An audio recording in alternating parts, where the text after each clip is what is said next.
욥기서 32장에서 엘리후가 등장하고 욥과 세 친구를 향해서 분노하며 그들을 책망했다라고 하는 것을 어제 나누었습니다. 엘리후가 욥을 책망한 것은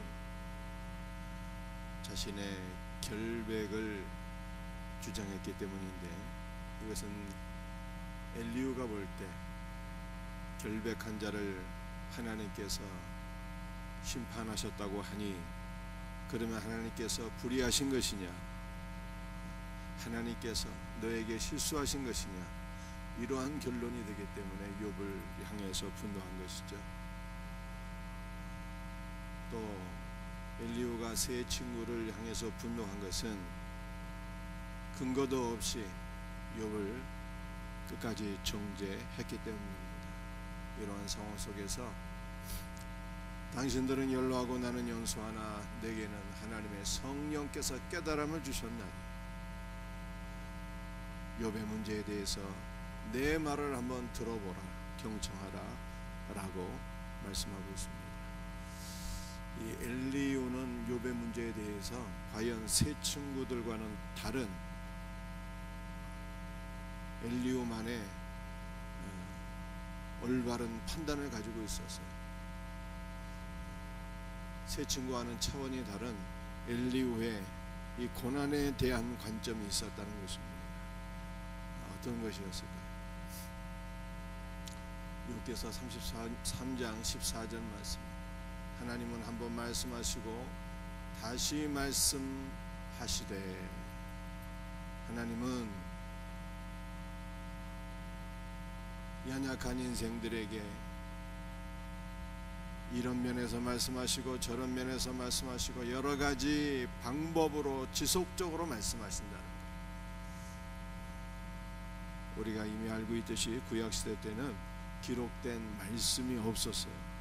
하나님께서 선지자를 통해서 말씀하시기도 하고, 하나님께서 꿈을 통해서 말씀하시기도 하시고, 하나님께서 또 고난을 통해서 말씀하신다는 거예요. 여러 가지 방법으로 말씀하시나 사람은 관심이 없고 사람은 깨닫지 못하니 누가 그렇다는 것입니까? 욥과 세 친구가 그렇다는 것입니다. 15절 말씀을 보게 되면, 사람이 침상에서 졸며 깊이 잠들 때나 꿈에나 밤에 환상을 볼 때에, 이미 말씀드린 것처럼 구약시대 때는 기록된 말씀이 없었기 때문에 하나님께서 여러 가지 수단과 방법으로 말씀하시는데, 15절은 특별히 꿈을 통해서, 환상을 통해서 말씀하신다라고 하는 것입니다.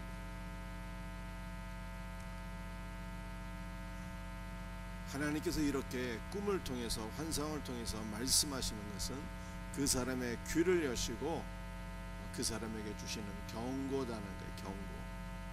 그래서 우리는 하나님께서 말씀하시는 이 경고를 깨닫게 될 때 멸망하지 않는다는 것입니다. 깨닫는 자가 복이 있다는 것입니다.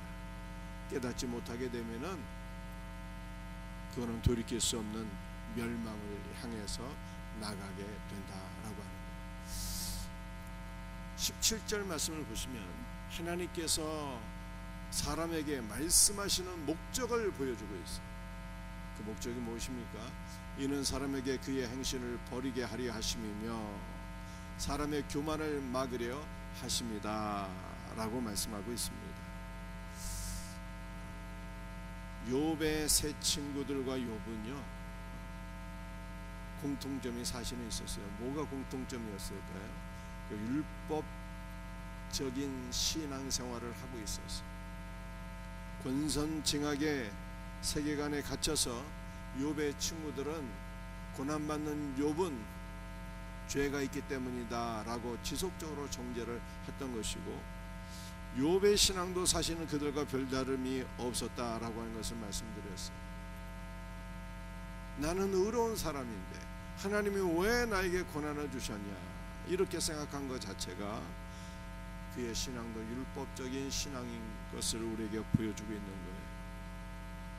율법주의에 갇힌 욥이 고난을 통해서 하나님을 만나고 그의 신앙이 생명의 신앙으로 성장하는 것을 보여주는 것이 욥기서 말씀인 것입니다.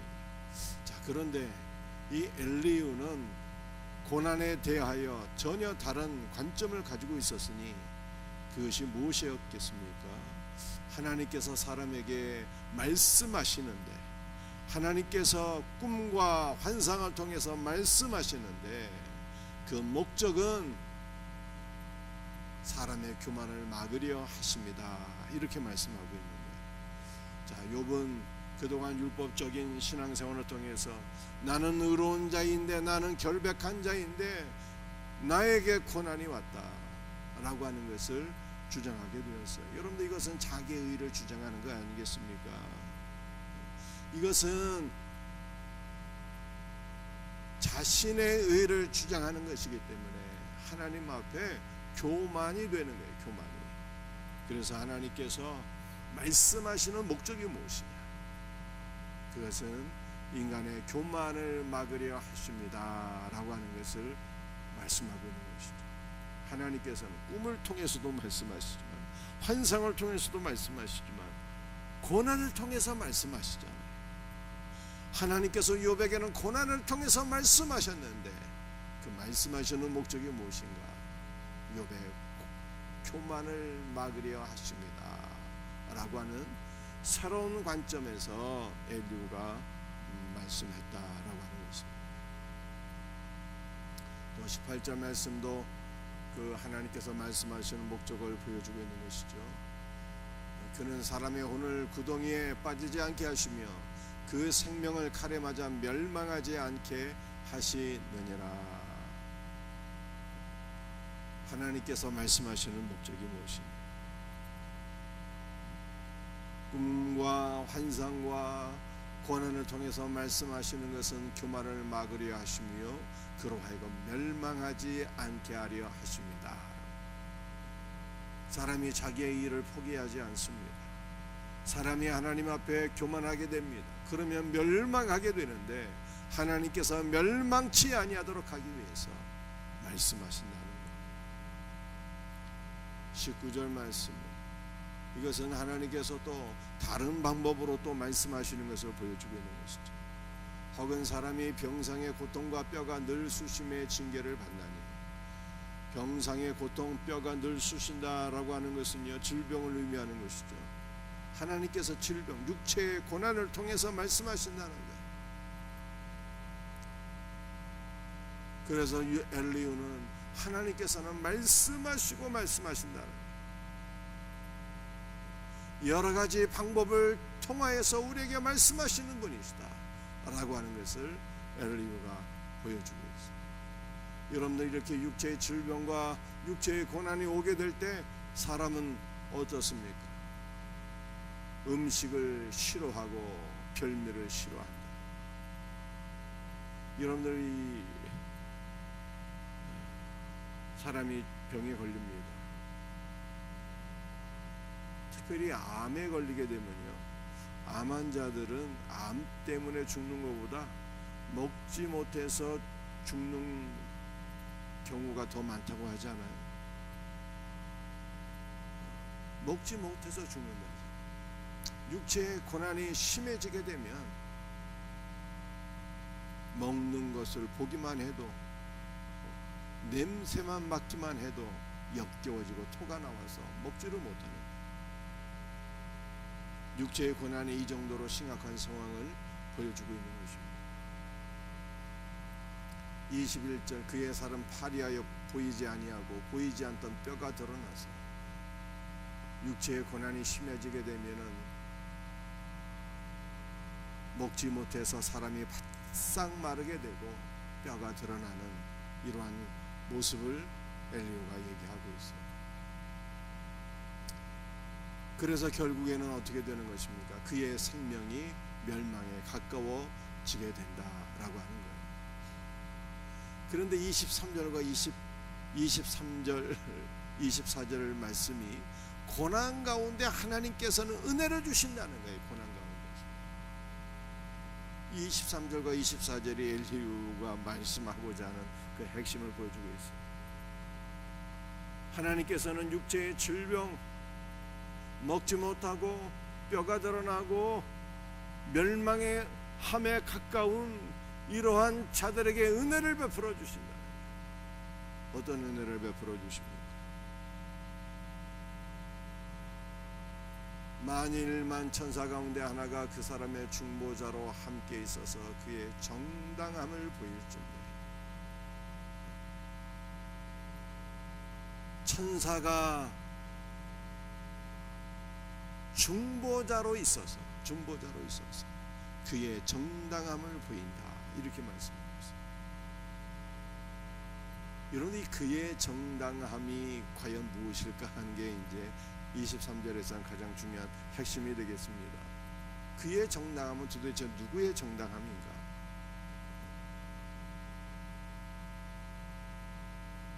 여기서 23절에서 그의 정당함은요, 우리가 두 가지로 해석을 할 수가 있습니다. 하나는 하나님의 정당함이요, 하나는 욥의 정당함이요.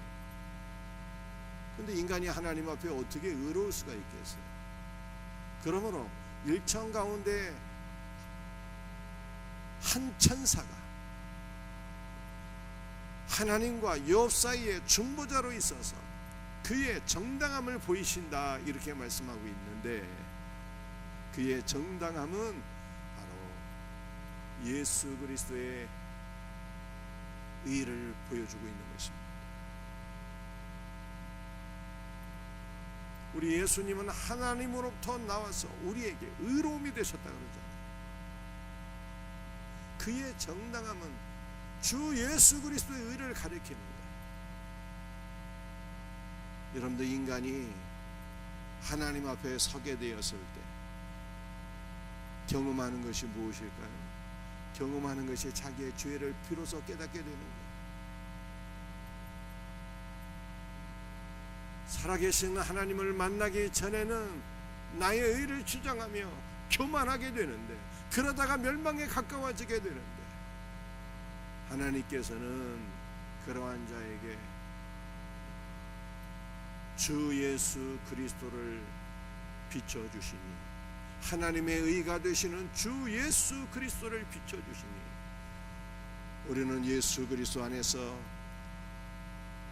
자기의 연약함과 죄를 발견하게 되고, 결국에는 예수 그리스도의 십자가를 붙잡게 되니, 이것이 그의 정당함, 욥의 정당함이 또 된다는 거예요. 그러므로 그의 정당함은요, 두 가지를 다 의미하는 거예요. 예수 그리스도의 의를 가리키는 것이고, 예수 그리스도의 의가 결국 우리에게 오게 되는 것입니다. 하나님의 공의가 되시는 예수 그리스도를 만나게 될 때 나의 죄와 연약함을 바라보게 되는 것입니다. 주 예수 그리스도의 십자가를 붙잡게 되니 이것이 바로 욥의 의가 되고 우리의 의가 된다는 거예요. 24절 말씀, 하나님이 그 사람을 불쌍히 여기사 그를 건져서 구덩이에 내려가지 않게 하라. 내가 대속물을 얻었다 하시니라. 여러분들, 24절 말씀은요, 여기서 가장 중요한 핵심은 대속물이에요. 대속물. 하나님께서 하나님과 사람 사이에 중보자를 보내시고 그 중보자로 인해서 그의 정당함을 보이시는데, 그 다음에 하나님께서 하시는 말씀이 내가 대속물을 얻었다, 이렇게 말씀하세요. 이 대속물이라는 게 도대체 무엇입니까? 이 대속물이라고 하는 단어는 카파르라고 하는 단어인데, 이게 덮다라고 하는 뜻이에요. 덮다라고 하는 뜻이에요. 도대체 뭐가 뭐를 덮었다는 뜻입니까? 뭐가 무엇을 덮은 것입니까?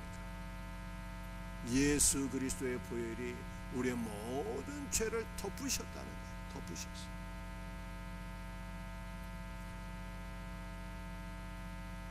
그래서 하나님께서 말씀하신 거예요.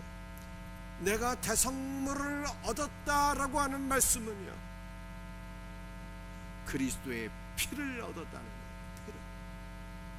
그리스도의 피가 우리를 다 덮고 있어서 하나님께서 말씀하시기를 내가 그를 불쌍히 여긴다 라고 말씀하시는 것입니다.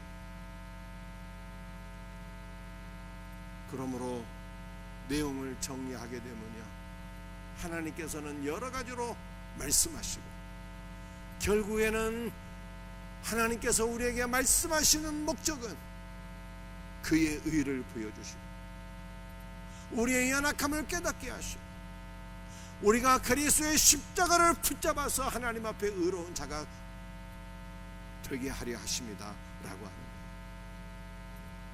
그러므로 결론적으로 24절에 주께서 말씀하시기를 내가 그리스도의 피를 얻었나니, 피 안에서 우리의 죄가 다 덮어지잖아요.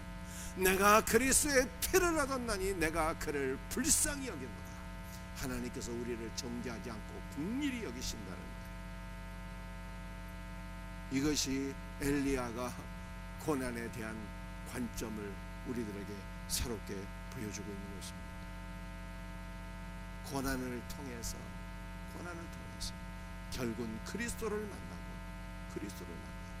우리가 멸망에 떨어지지 않고 그리스도의 피를 통해서 하나님 앞에 긍휼히 여김을 받게 된다라고 하는 엘리야의 고난에 대한 새로운 관점을 보여주고 있는 것입니다. 오늘 이 새벽에도 우리가 주 예수 그리스도 앞에 오직 십자가의 은혜만 붙잡고 나아갈 수 있는 복된 시간이 될 수 있기를 주의 이름으로 축복합니다. 기도하시겠습니다. 아버지 하나님 감사합니다. 오늘도 우리 사랑하는 성도들 율법주의에 빠져서 자기의 의를 붙잡고 나아가다가 멸망에 빠지는 자 한 명도 없게 하여 주옵시고 오직 하나님의 의가 되시는 예수 그리스도 안에서 자기의 죄와 연약함을 깨닫고 십자가만을 붙잡고 나갈 수 있는, 그러므로 하나님께서 우리를 긍휼히 여기시는 복된 은혜가 있기를 간절히 소원합니다. 성령이 오늘도 주 예수의 보혈로 우리를 덮어 주옵소서. 우리의 모든 간구를 주께서 받으시고 응답하여 주옵기를 간절히 소원하옵고, 특별히 오늘은 우리 생명선교회 단기선교팀 태국 선교를 향해서 나아가는 날입니다. 주의 성령께서 친히 동행하여 주셔서 복음을 증거하고 하나님 나라 확장을 위해서 귀하게 쓰임받는 복된 은혜가 있게 하여 주옵소서. 예수님의 이름 받들어 간절히 기도드리옵나이다. 아멘.